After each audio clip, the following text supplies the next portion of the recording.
大家好，我係4A 班盧順希。1份、2份、3份咁多練習，我呢個假期真係忙死人啦！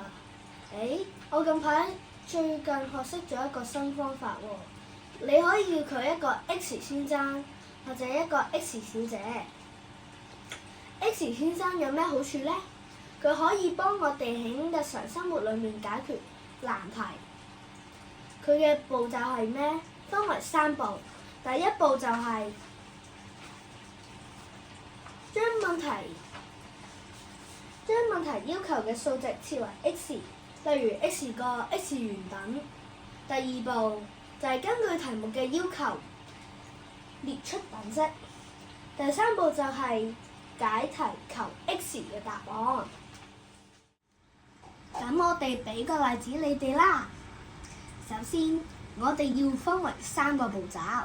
第一個步驟就係將假設，即係將問題假設成 X。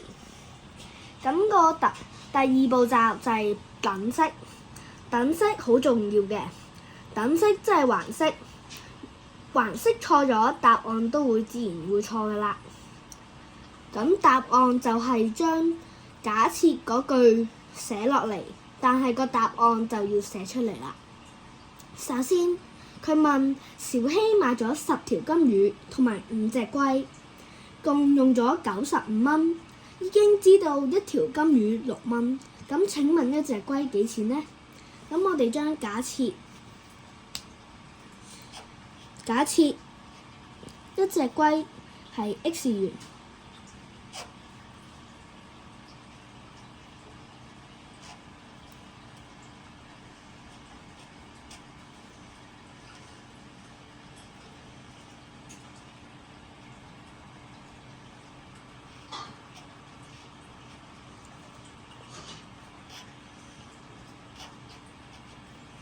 然後等式，咁佢話買咗10條金魚，已經知道一條金魚6蚊，咁即係佢買金魚共花費咗10乘6，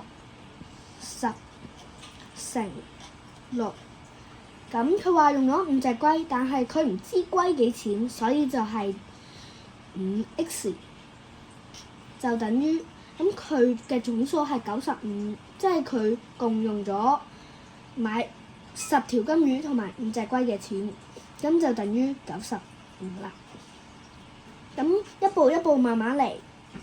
首先10乘6就等於60，再加5x。記住等號要對位，不對落嚟就等於95啦。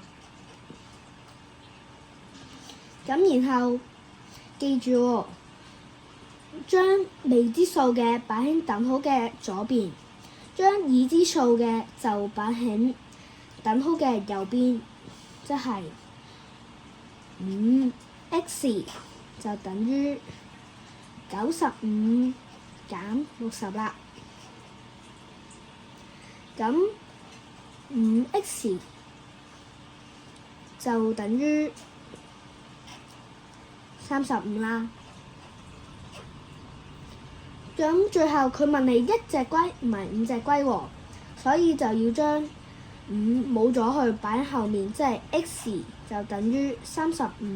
咁佢問你一隻龜幾錢，即係除數35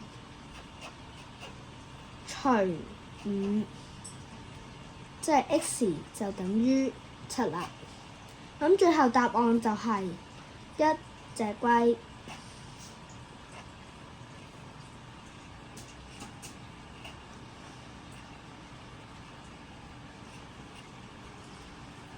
係7蚊啦。